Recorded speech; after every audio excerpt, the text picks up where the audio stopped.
तो आगामी विधानसभा चुनाव को लेकर सियासी पार्टियों की तैयारियां जोरों पर हैं। बीजेपी ने तो अपनी सूची जो है वो भी जारी कर दी है, जिसमें अजमेर की कई सीटों के प्रत्याशियों के नाम की भी घोषणा हो गई है।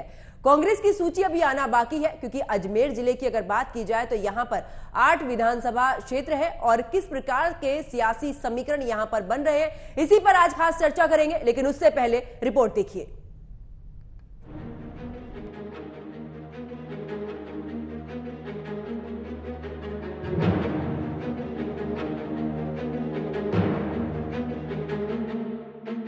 आगामी विधानसभा चुनाव 2023 को लेकर राजनीति की बिसात पर मोहरों का आना भी बाकी है, लेकिन उससे पहले ही सियासी गलियारों में प्रत्याशियों की हार जीत को लेकर चर्चाओं का बाजार गर्म है। अजमेर की 8 विधानसभा सीटों की बात करें तो यहां बीजेपी बीते 2 दशक से कमजोर हो रही है। खासकर अजमेर शहर के उत्तर और दक्षिण क्षेत्र में बीजेपी के तिलिस्म को कांग्रेस 20 साल से नहीं तोड़ पाई और इसी तरह जिले में बीजेपी के वोटर्स पर पकड़ पहले से ज्यादा मजबूत नजर आ रही है। वहीं कांग्रेस के सामने 8 सीटों को जीतना बड़ी चुनौती है। अजमेर जिले में 8 विधानसभा सीटें। साल 2018 में कांग्रेस के खाते में आई 2 सीटें। अजमेर में बीजेपी की पकड़ मजबूत, कांग्रेस कमजोर। वहीं अजमेर के सिलसिलेवार आपको ये भी बताते हैं कि इन 8 सीटों पर सियासी समीकरण। सबसे पहले बात करते हैं किशनगढ़ की। किशनगढ़ में कांग्रेस बीजेपी को निर्दलीय ने पछाड़ा। किशनगढ़ से निर्दलीय सुरेश टांक लड़ सकते हैं चुनाव। कांग्रेस से टिकट मिलने के आसार। बीजेपी ने खेला है जाट कार्ड। बीजेपी ने भागीदार चौधरी को बनाया प्रत्याशी। इसके बाद अगर बात पुष्कर सीट की करें तो यहां का सियासी समीकरण कुछ इस तरीके से है। बीजेपी पिछले 10 सालों से खेल रही है हिंदुत्व कार्ड। कांग्रेस से नसीम अख्तर 2 बार चुनाव हारे। कांग्रेस से पूर्व विधायक श्री गोपाल बाहेती ने ठोकी ताल। बीजेपी से सुरेश रावत भी अपने टिकट को लेकर आशान्वित हैं। अब बात करते हैं अजमेर उत्तर सीट का सियासी समीकरण की, वो भी कुछ इस तरीके से है। बीजेपी का गढ़ है अजमेर उत्तर। बीजेपी से वासुदेव देवनानी जीतते आए हैं। कांग्रेस में आरसीटी अध्यक्ष धर्मेंद्र सिंह राठौर पुष्कर ने ठोकी है ताल। विजय जैन और महेंद्र सिंह भी ठोक रहे हैं ताल। दोनों है पायलट समर्थक। अब आगे बात करते हैं अजमेर दक्षिण के सियासी समीकरण की। बीजेपी से अनीता भदेल लगातार 4 बार से विधायक है। 5वीं बार भी बीजेपी से प्रबल दावेदार है। कांग्रेस से हेमंत भाटी को लेकर आशान्वित। द्रौपदी कौली सहित कई कांग्रेसी दावेदारी कर रहे हैं। नसीराबाद में कई दावेदार हैं और नसीराबाद सीट कांग्रेस का गढ़ रही है। कांग्रेस का गढ़ बनता जा रहा है नसीराबाद। साबरमल जाट ने ध्वस्त किया था कांग्रेस का गढ़। साल 2018 में साबरमल जाट के बेटे स्वरूप लांबा ने लड़ा चुनाव। पूर्व जिला प्रमुख सरिता गैना ने भी बीजेपी से ठोकी ताल। महेंद्र सिंह गुर्जर और राम नारायण गुर्जर भी कांग्रेस के दावेदार। मसूदा सीट कांग्रेस का गढ़ रहा है, लेकिन यहाँ भी विगत 1.5 दशक में बीजेपी का वोट प्रतिशत बढ़ा है। साल 2018 में मसूदा सीट से कांग्रेस ने मारी बाजी। राकेश पारिक मसूदा से विधायक बने थे। कांग्रेस टिकट किसी को भी दे, बगावत तय है। बीजेपी से पूर्व विधायक सुशील कुमार पलाड़ा की दावेदारी। ब्यावर में कांग्रेस को बड़ी चुनौती है। ब्यावर सीट पर बीजेपी का कब्जा है। ब्यावर में कांग्रेस को बड़ी चुनौती। 3 बार से शंकर सिंह रावत बीजेपी से जीते। महेंद्र सिंह रावत भी प्रबल दावेदारी ठोक रहे। कांग्रेस के पारस पंच मनोज चौहान सहित कई दावेदार। बीजेपी उतार सकती है रावत समाज से प्रत्याशी। अब बात करते हैं हॉट सीट केकड़ी की, जहां पर बीजेपी कांग्रेस में कांटे की टक्कर देखने को मिलती है। केकड़ी विधानसभा सीट है हॉट सीट। कांग्रेस और बीजेपी में है टक्कर। एक बार कांग्रेस तो 2 बार बीजेपी रही विजयी।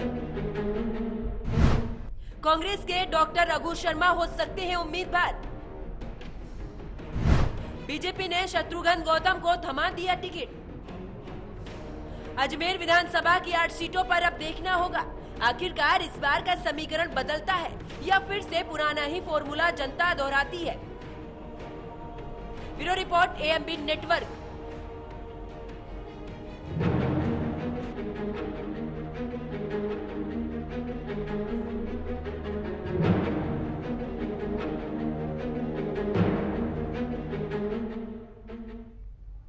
और इसी पर चर्चा के लिए मेरे साथ में कुछ मेहमान जुड़े हैं, उनका परिचय मैं आपसे करा देती हूं। मेरे साथ में जुड़े हैं इस दौरान बीजेपी प्रवक्ता अनिश मोयल और कांग्रेस नेता मोहिंदर प्रकाश और साथ ही राजनीतिक विश्लेषक मनराज गुर्जर मेरे साथ में जुड़े हैं। आप तीनों का स्वागत है एएमबी नेटवर्क पर। चर्चा की शुरुआत मनराज जी आप ही के साथ में करूंगी। क्या कहता है अजमेर का समीकरण, क्योंकि बीजेपी का कब्जा रहा है यहाँ पर, कितना मुश्किल हो सकता है कांग्रेस के लिए? और इस बार क्या फिर से जैसे सत्ता परिवर्तन होता रहा है राजस्थान में, तो क्या अजमेर की तस्वीर भी बदलेगी?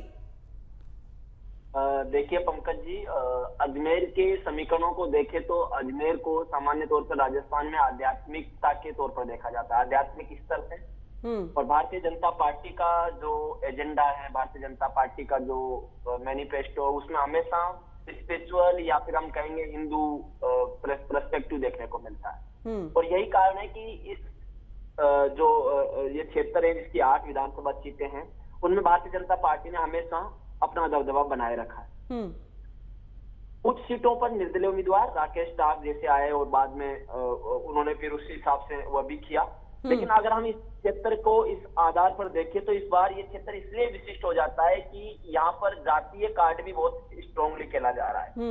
जाट और गुजर बाहुल्य अजमेर से सचिन पायलट का भी दबदबा माना जाता है। और उधर अशोक गहलोत जी इस उम्मीद से हैं कि उन्होंने पिछले 6 महीने 7 महीने में जो सांस के पत्ते फेंके हैं, योजनाओं को जिस प्रकार डिसेंट्रलाइज किया है और विकास के नाम पर जो भी अब उसका ग्राउंड पर क्या रहता है, तो मुझे लगता है कि ये जो समीकरण है ये धार्मिक आधार पर भी बटेगा, ये जाति आधार पर भी बटेगा। लेकिन मुझे जो अभी तक का एनालिसिस वहां का जो मैं पाता हूं, अजमेर के विश्लेषण को अगर हम पाते हैं, आप याद करेंगे कि अजमेर से ही सचिन पायलट ने अपनी एक रैली भी निकाली थी अभी कुछ समय पहले, आरपीएससी में कुछ दिक्कत को लेकर जो वह निकली थी। तो आप यही देखेंगे कि कहीं ना कहीं इस क्षेत्र का जो दबदबा रहा है वो तो भारतीय जनता पार्टी का रहा है, लेकिन इस बार कांग्रेस और बीजेपी के मध्य टक्कर देखने को मिलती है और हो सकता है कि दोनों में बराबर एक डिवीजन पर यहाँ पर सीटें आ जाए। लेकिन फिर भी भारतीय जनता पार्टी ने जो उम्मीदवारों को उतारा है, शत्रुघ्न गौतम उसका अपना एक प्रभाव है और रघु शर्मा दोनों ही ब्राह्मण कम्युनिटी से आते हैं और दोनों के मध्य टक्कर है। उसके बाद निर्दलीय उम्मीदवार जो है उसको कांग्रेस टिकट दे सकती है, तो भाजपा भी उसके साथ ही समीकरण देख रही है। तो यहाँ पर जाट गुजर और धार्मिक आयाम यहाँ पर मायने रखेगा। और मुझे लगता है कि एक इक्वलिटी में बेसिस पे हो सकता है। ठीक है मनराज जी, वापस लौटती हूँ। मोहिंदर जी, अगर जिस तरीके से 8 जो विधानसभा है वहां पर बीजेपी का पूरे तरीके से वर्चस्व है, कितनी मुश्किल हो सकती है और किस तरीके से निकलेगी कांग्रेस इन सबसे? क्योंकि अभी तक तो प्रत्याशियों की लिस्ट भी नहीं आई है और बीजेपी तो शुरू से ही इसमें लगी हुई है प्रचार करने में, प्रत्याशियों को एक एक करके उतारने में। तो आगे कांग्रेस की क्या रणनीति है, क्योंकि अभी तक कोई तस्वीर क्लियर नहीं है राजस्थान की? नहीं मैडम, आप बिल्कुल ठीक कह रही हैं। जब कभी रेस शुरू होती है तो जो कमजोर धावक होता है ना, वो एक्सरसाइज ज्यादा करता है, और जो कॉन्फिडेंट धावक होता है जीतने वाला, वो आराम से खड़ा रहता है और दौड़ जीत जाता है दौड़कर।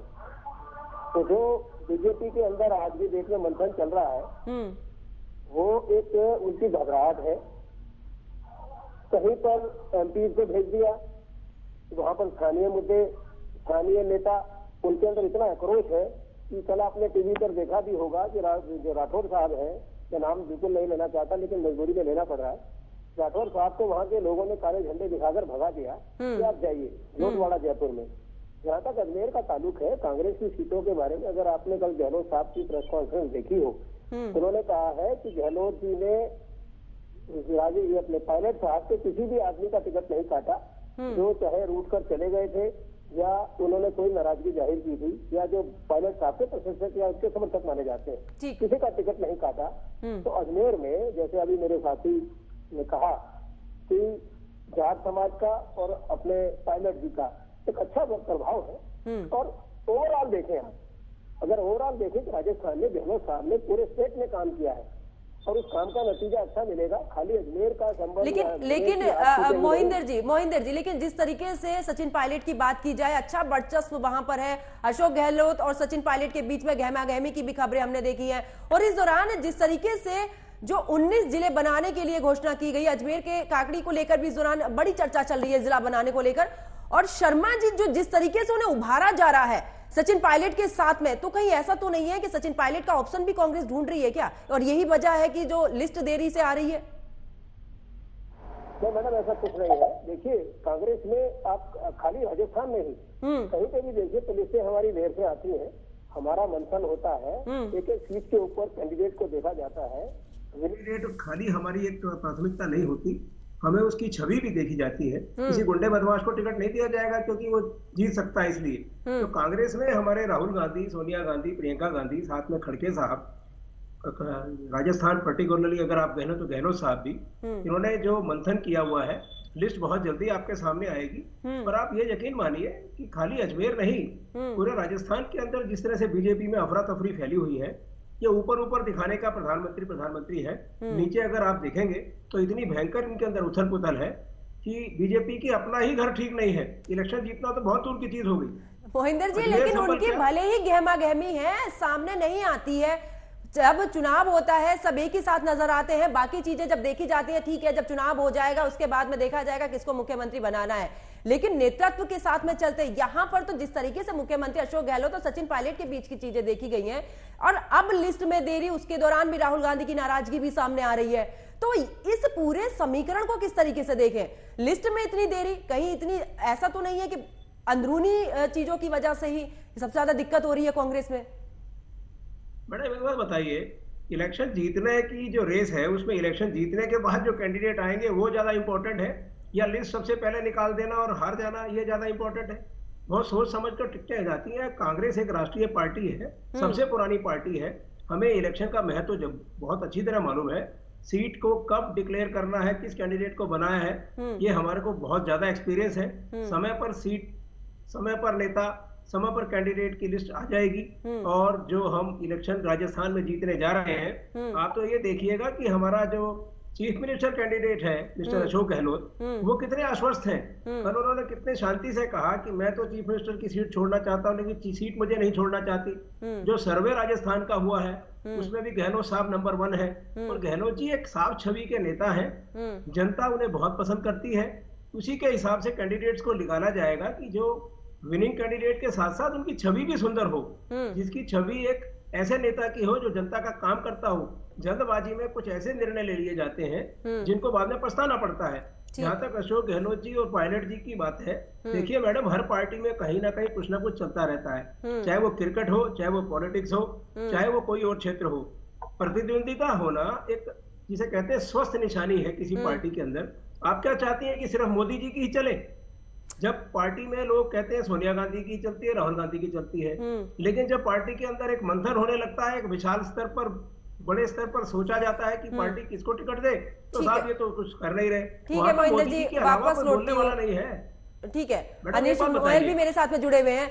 अनीश जी, अजमेर की सीटों पर हमेशा से ही कब्जा रहा है बीजेपी का, और देखा भी है, लेकिन इस बार जिस तरीके से कांग्रेस अपना जो कार्ड चल रही है, कांग्रेस अब ऐसे प्रत्याशी उतार रही है, चाहे वो निर्दलीय हो, उनको भी अपने पक्ष में लेने की कोशिश कर रही है, तो मुश्किलें हो सकती है बीजेपी के लिए। मैम, मुश्किल कोई भी नहीं है बीजेपी के लिए, क्योंकि बीजेपी की यहाँ पे हमारी बूथ समिति तक बनी है, पन्ना प्रमुख तक हमारे बने हुए हैं, प्लस हमारे जो भी नेता हैं, जहाँ हमारे विधायक हैं और जहाँ हमारे विधायक प्रत्याशी, प्लस जो हमारे संगठन है, वो जनता से लगातार जुड़ाव में रहते हैं। जहां तक हम नेता कांग्रेस जी ने अभी कहा था कि सचिन पायलट की पकड़ है, तो सचिन पायलट की अगर पकड़ होती तो लाखों वोटों से सावरलाल जी से हारते नहीं। तो यहाँ सचिन पायलट जी का कोई प्रभाव नहीं है। अभी नसीराबाद में आप जैसे गुजर बाहुल है, तो वहाँ भी हमारा ही विधायक है। तो ऐसा मतलब जो प्रभाव वाली बात बोल रहे हो कुछ भी नहीं है। और दूसरी चीज, जहाँ तक हमारी सूची भी सुबह शाम में आने में ही है, और हमारी पूरी तैयारी है। संगठन के यहाँ पे राष्ट्रीय अध्यक्ष जी JP नड्डा जी परसों आके कार्यकर्ताओं का मनोबल बढ़ा के गए हैं। आप ये देखिए कि भारतीय जनता पार्टी का, आप देखिए कि राष्ट्रीय अध्यक्ष जी, राष्ट्रीय जो नेतृत्व है वो अपने संभाग स्तर तक के, बूथ स्तर तक के कार्यकर्ता से मिल रहा है, उसको मोटिवेट कर रहा है। वो संगठन जहाँ कांग्रेस में कहाँ दिख रहा है आपको? दिख रहा है कि गौण है? आपको कहीं नजर आ रहा है क्या संगठन यहाँ काम करता हुआ? हमारे यहाँ निवर्तमान जिला अध्यक्ष है पिछले 4 साल से, दोनों अजमेर देहात में और शहर में। मतलब ये अपना जिला अध्यक्ष तक भी घोषित कर पाए मैम। और RPSC की जिसकी यहाँ बात लेकिन कर रहे हैं, कांग्रेस ने लेकिन कांग्रेस ने कर दिया ना, 19 जिलों की बात तो अशोक गहलोत ने कर दी है, और केकड़ी को भी जिला बनाने के लिए उसके साथ में अब पूरी तरीके से घेरने की कोशिश तो कर रही है ना कांग्रेस, आपके गढ़ में ही। मैम जहाँ तक केकड़ी का है, केकड़ी में हमारे शत्रुघ्न गौतम जी को उम्मीदवार बनाया है, उनकी बहुत अच्छी वहाँ पे पकड़ है कार्यकर्ताओं में और सब जगह। और आप ये देखिएगा कि केकड़ी की नहीं, 8 विधानसभा केकड़ी में हम निश्चित जीतेंगे। केकड़ी निश्चित जीतेंगे, किशनगढ़ हम निश्चित जीतेंगे, सारी 8 के 8 विधानसभा हम जीतेंगे। ठीक है मोहिंदर जी, पूरे तरीके से जोश में है बीजेपी के, पूरे चीजें जो है हमारे हक में ही होंगी। लेकिन ये वाली जो चीज निकल कर आ रही है, सचिन पायलट के जो समर्थक है रघु शर्मा, उनको बहुत ज्यादा बढ़ावा दिया जा रहा है, यानी कि उन्होंने खुले तौर पर भी अशोक गहलोत की बड़ी तारीफ की है। तो ये ऐसा तो नहीं है कि कहीं सचिन पायलट को दरकिनार किया जा रहा हो या उनका ऑप्शन ढूंढने की कोशिश तो नहीं कर रही है कांग्रेस? मैडम सचिन पायलट जो है कांग्रेस के माननीय नेता हैं, सामान्य नेता हैं। राजस्थान में उनका एक अपना स्थान है। किसी नेता की किसी दूसरे नेता से अगर कांग्रेस पार्टी में कुछ होता है, मन मुटबल होती है, तो वो राजस्थान की बेहतरी के लिए था। पायलट साहब जो भी बात कह रहे थे वो राजस्थान की बेहतरी के लिए कह रहे थे। कभी उन्होंने ये तो नहीं कहा कि अशोक गहलोत जी जो है वो अपना अपना क्षेत्र का विकास कर रहे हैं, मेरा नहीं कर रहे। उन्होंने जो बातें उठाई वो पूरे राजस्थान के लिए उठाई। पायलट साहब भी और गहलोत साहब भी राजस्थान के माननीय नेता हैं। अब आपने जो बात कही, 25 के 25 MP है बीजेपी के राजस्थान से। मैं भाई साहब से पूछना चाहता हूँ, गोयल साहब से बड़ी नम्रता के साथ, उन 25 MPओं के बारे में जनता वहां राय दे रही है। टेलीविजन पर आप देखिए कि कभी शक्ल नहीं देखी गई। वो MPओं ने अपने फंड से क्या किया, सालाना मिलता है अपने क्षेत्र के लिए। किसी MP ने अपने क्षेत्र में कोई विकास कार्य किया हो तो राजस्थान में दिखाई दिया हो, दिखाइए। नंबर 2, प्रधानमंत्री ने 15 अगस्त को पता नहीं कौन से साल में, 10 वर्षों में ही कहा था MP एक एक गांव को गोद लेंगे। मध्य प्रदेश को छोड़िए, पूरे देश को छोड़िए, राजस्थान के 25 MPओं में से कितने गांव गोद लिए और कितना उन्होंने विकास कार्य वहां किया, क्या ये बताने की कोशिश करेंगे? खाली मोदी जी का जलवा जो है ना, देखिए विज्ञापन जब किसी चीज का बहुत ज्यादा होता है तो समझ में आ जाता है कि ये चीज खोखली है, इसको सिर्फ विज्ञापन के लिए वापस लौटूंगी। मनराज जी, बीजेपी में भी देखा है वसुंधरा राजे का, अगर देखा जाए जिस तरीके से चर्चाएं चल रही, वसुंधरा राजे को उनको अभी तक जो है प्रत्याशी के नाम पर वो सामने नहीं आई है, दिया कुमारी का नाम। दूसरी तरफ जिस तरीके से सचिन पायलट है, उनकी जगह पर अगर जगह भी नहीं गए तो उनके साथ में जो नाम लिया जा रहा है रघु शर्मा का, ऐसा तो नहीं है कि जिस तरीके से जो समीकरण है वो दोनों तरफ से ही बदलते नजर आ रहे हैं, क्योंकि दोनों तरफ से दोनों को ही इग्नोर और दो को ही सबसे ज्यादा प्रेफर दिया जा रहा है। देखिए पंकज जी, सबसे पहले तो मैं अभी मोहिंद्र जी को सुन रहा था और वो बड़ी अच्छी बातें कर रहे थे कि हमारे मुख्यमंत्री के उम्मीदवार, यानी वो अशोक गहलोत को अपने मुख्यमंत्री का उम्मीदवार मानते हैं, लेकिन उनकी पार्टी के राष्ट्रीय अध्यक्ष, उनकी पार्टी के जो राहुल गांधी जी हैं, सोनिया गांधी जी हैं, वो कभी भी ये बात नहीं कह रही है कि वो हमारे मुख्यमंत्री के उम्मीदवार है। तो कहीं ना कहीं एक कॉन्ट्रोडिक्शन तो इनकी बातों में दिख रहा है। दूसरा, इन्होंने कहा है कि मोदी जी ने बहुत सारे पोस्टरों से और प्रचार से कुछ नहीं होता।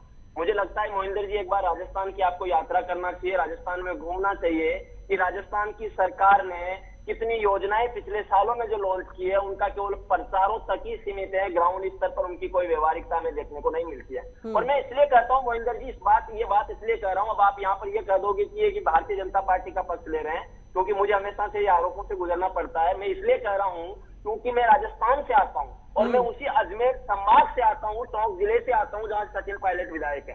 और सचिन पायलट विधायक है, सचिन पायलट का क्या स्थिति आपकी पार्टी में है? कल आपके नेता बोल रहे हैं कि मैं मुख्यमंत्री का पद नहीं छोड़ना चाहता, उधर सचिन पायलट बोल रहे हैं कि जिन्होंने सोनिया गांधी जी का अपमान किया। तो ये कॉन्ट्रोडिक्शन, इससे बड़ा कॉन्ट्रोडिक्शन क्या देखोगे आप पॉलिटिक्स में? एक नेता सुबह दे रहा है, उसका सामने को शाम को बयान दिया जा रहा है। दूसरा, भारतीय जनता पार्टी की स्थिति ऐसी हो गई है कि वसुंधरा राजे को रखे तब भी दिक्कत, ना रखे तब भी दिक्कत। एक बड़ा बिल्कुल एक बड़ा दाव जो चल रहा है ना, बिल्कुल वो बहुत ही पेचीदा फंसा हुआ है कि हम अगर लिस्ट में नाम रखें तो भ्रष्टाचार में दूसरी तरफ, और लिस्ट में नाम नहीं रखे तो हो सकता है वोट बैंक खिसक जाए। देखिए पंकज यादव जी, भारतीय जनता पार्टी की राजनीति को करीबी से देखने वाले पत्रकार हमारे अच्छे मित्र, वो ये कहते हैं कि वसुंधरा राजे को बहुत ही अच्छी और ईमानदार तरीके से निपटाया है। पहली लिस्ट में उनके जितने भी संभावित कैंडिडेट थे जिनको लेकर वो दिल्ली आई थी और अपना प्रदर्शन दिखाया था, सबका पत्ता काट दिया, अधिकतर का काट दिया। और अभी दूसरी लिस्ट जारी आ रही है, दूसरी लिस्ट में वसुंधरा जी को कह दिया गया है आप राष्ट्रीय उपाध्यक्ष हो, आप देश को देखिए, देश में बीजेपी को जताइए, आप प्रदेश के बारे में चिंता मत करिए। तो भारतीय जनता पार्टी ने सिस्टमेटिकली ही लीडरशिप में चेंज लाने का प्रयास किया है, और ये बहुत बड़ा कॉन्ट्रोडिक्शन है। इसको इसलिए समझना पड़ेगा कि वसुंधरा के पास अब कुछ बचा ही नहीं है। और देखिए अशोक गहलोत की राजनीति को समझिए, कल वसुंधरा को प्रेस कॉन्फ्रेंस में जो अशोक गहलोत ने जो डाउन किया है, ऐसा तो कोई दुश्मन भी नहीं करता है। प्रेस कॉन्फ्रेंस में आप दोबारा वसुंधरा का नाम ले रहे हो, जब वो अपने आप को एस्टेब्लिश करने का प्रयास कर रही है। इस तरह आपने बयान देकर बोले कि मेरी वजह से उसको नुकसान नहीं होना चाहिए। ठीक है। तो ऐसा तो ये जो कॉन्ट्रोडिक्शन राजस्थान की राजनीति का, ये मुझे लगता है कि भारतीय जनता पार्टी भी संकट में है, लेकिन भारतीय जनता पार्टी का नेतृत्व स्ट्रॉन्ग है, भारतीय जनता पार्टी का संसदीय बोर्ड स्ट्रॉन्ग है। आप देखिए उनकी कोई लिस्ट बाहर नहीं आती, कांग्रेस पार्टी की लिस्ट नहीं आई, तब भी सबको पता है कि कौन कौन चुनाव कहां से लड़ रहा है। ये जो लैक ऑफ कॉन्फिडेंस है, कांग्रेस के सूत्र बड़े हैं, कांग्रेस के सूत्र बड़े हैं मनराज जी, इसीलिए बाहर आ जाती हैं बातें। मोहिंदर जी जवाब दीजिए, कांग्रेस के सूत्र बड़े हैं इसीलिए बाहर आ जाती हैं क्या लिस्ट से पहले बातें? और क्योंकि जिस तरीके से लिस्ट को लेकर भी गहमा गहमी है वो सभी के सामने नजर आ रही है। मैडम, मैं अपने राजनीतिक विशेषज्ञ दोस्त की बड़ी तारीफ करूंगा कि उन्होंने बड़ी खूबसूरती से गहलोत साहब की जादूगरी की जो है यहाँ व्याख्या की है। देखिए ये पॉलिटिक्स है, पॉलिटिक्स में क्रिकेट नहीं खेली जाती। पॉलिटिक्स में मोदी साहब ने जब एक दिन कहा कि साहब ये एनसीपी तो जो है नेशनल चोर पार्टी है, 71,000 करोड़ रुपया खा लिया, और अगले दिन उस पार्टी को अपने साथ बैठा लिया। तो पॉलिटिक्स कर रहे हैं जनाब गुर्जर साहब। आप, मैं भी जयपुर से हूँ, जयपुर में ब्याह गया हूँ, जयपुर में लेकिन मोहिंदर जी लेकिन अभी गठबंधन है, तो गठबंधन में भी तमाम पार्टियां जिनका चेहरा नहीं देखना चाहते थे उनसे हाथ मिलाकर चलने की बात चल रही है, भले ही चाहे कितनी भी दूरियां हो, लेकिन जब बात आती है महागठबंधन की तो साथ नजर आते हैं। तो राजनीति में आप अगर बीजेपी पर है तो महागठबंधन तो आपके यहाँ पर भी है ना। मैडम देखिए, महागठबंधन की बात किसी दिन और डिस्कस करेंगे। आज जब आपने राजस्थान की बात उठाई है तो मैं भी राजस्थान में ही ब्याह गया हूँ, तो राजस्थान की नब्ज मैं भी समझता हूँ। और बीजेपी के मोहिंदर जी आप ही ने शुरुआत की ना उस चीज की कि बीजेपी ऐसे। तो मैं आपको याद दिला देती हूँ कि मेरा टॉपिक महागठबंधन नहीं है, लेकिन मैं आपको याद दिला देती हूँ कि महागठबंधन में जिनका चेहरा आप नहीं देखना चाहते, जिनको आप टिप्पणियां करते हैं, आज उन्हीं के साथ में है। हालांकि मैं इस पर भी जिक्र बिल्कुल नहीं करूंगी, लेकिन बस इसलिए आपको मैंने इस दौरान बात रखी है क्योंकि आपने बीजेपी पर जो कहा है ना कि जिनके साथ में नहीं थे अब उनको भी साथ ला रहे हैं। खैर चलिए अपनी बात पूरी कीजिए।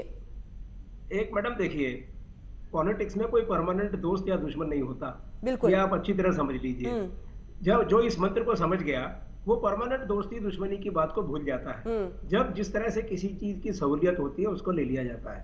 मोदी जी भी ऐसा ही कर रहे हैं और कांग्रेस पार्टी भी ऐसा ही करती है, दूसरी पार्टियां भी ऐसा ही करती है। जब कहीं हमारा पॉलिटिक्स में ठीक है महेंद्र जी, वापस लौटूंगे। अनिश जी, आप जिस तरीके से वसुंधरा राजे को लेकर भी दरकिनार वाली जो खबरें निकलकर सामने आ रही हैं, तो क्या अब वसुंधरा राजे का साथ मिलेगा कि अब कोई बड़े नेतृत्व के साथ में ही वसुंधरा राजे को कोई नई जिम्मेदारी के साथ में बाहर निकाला जाएगा? जैसे कि आप देख रहे होंगे कि हमारी जो प्रदेश की कमेटी है, मुख्य कमेटी है, और राष्ट्र स्तर की जो कमेटी में आपने देखा होगा कि वसुंधरा राजे जी सारी बैठकों में मतलब प्रमुख रूप से सम्मिलित रही है, और जो भी अभी तक हुआ है उन सभी कोर कमेटी की जितनी भी बैठकें हुई हैं उन सब बैठकों में वो सम्मिलित रही है, किसी से भी वो नजारत की नहीं है। और उन्होंने अपना पक्ष रखा होगा, सबने अपना पक्ष रखा, और हमारी पार्टी में मतलब बिल्कुल कैडर बेस्ड पार्टी, और जो भी निर्णय हो रहा है वो सबकी सहमति से हो रहा है। ये सब जो बातें आपको दिख रही है, ये सब बातें आपको, ये सब बातें बनाई मन गढ़ंत बातें, बाकी ऐसा कुछ नहीं है। चलिए, आप तीनों मेहमान मेरे साथ में जुड़े, आप तीनों का बहुत बहुत शुक्रिया। तो देखिए, जिस तरीके से राजस्थान की अगर बात की जाए तो इस दौरान राजस्थान में जो समीकरण है वो काफी दिलचस्प भी नजर आ रहा है, क्योंकि अगर बात अजमेर की जाए तो 8 विधानसभा क्षेत्र वहां पर है और 8 में बीजेपी का एक अपना अलग ही वर्चस्व है। लेकिन अब देखने वाली बात ये होगी, क्योंकि अशोक गहलोत ने भी जिस तरीके से बात की है कि हम 19 जिले बनाएंगे और उनमें से काकेड़ भी एक ऐसा जिला है जो काफी हॉट सीट मानी जाती है, उसको लेकर भी अब जो दावेदारी है वो दोनों तरफ से देखने वाली बात होगी, क्योंकि वो जो सीट है उस पर सभी की निगाहें टिकी हैं। अभी बात अगर बीजेपी की करें तो बीजेपी ने अपनी लिस्ट जारी की है, उसमें तमाम ऐसे विधायकों के टिकट भी काट दिए गए हैं जो पहले थे, लेकिन हो सकता है कुछ अंदरूनी वजहों की वजह से ये टिकट काटे गए हो, क्योंकि एक तरफ नाराजगी देखी जाए। वहीं अगर कांग्रेस की बात की जाए तो कांग्रेस ने भी अभी तक लिस्ट जारी नहीं की है, क्योंकि एक तरफ सचिन पायलट, दूसरी तरफ अशोक गहलोत और तीसरी तरफ खुद से राहुल गांधी ने भी ये कहा किसी एक को लेकर जो पार्टी है वो नहीं चलेगी। लेकिन अब देखने वाली बात होगी कि अगर जिस तरीके से बीजेपी ने अपनी लिस्ट जारी की है और फूक फूक कर कदम जो है वो बीजेपी की तरफ से भी रखे जा रहे हैं, अब देखने वाली बात यह भी होगी कि क्या कांग्रेस इस दौरान किस तरीके से जो रूठे हुए हैं उन्हें मनाने की कोशिश करेगी, जहां से कांग्रेस को लगता है कि हमें यहां से मात मिल सकती है, वहां पर किस तरीके से बिसात बिछाएगी, ये सब भी देखना अभी बाकी है। मेरे साथ फिलहाल इतना ही। आप देखते रहिए एएमबी नेटवर्क। नमस्कार।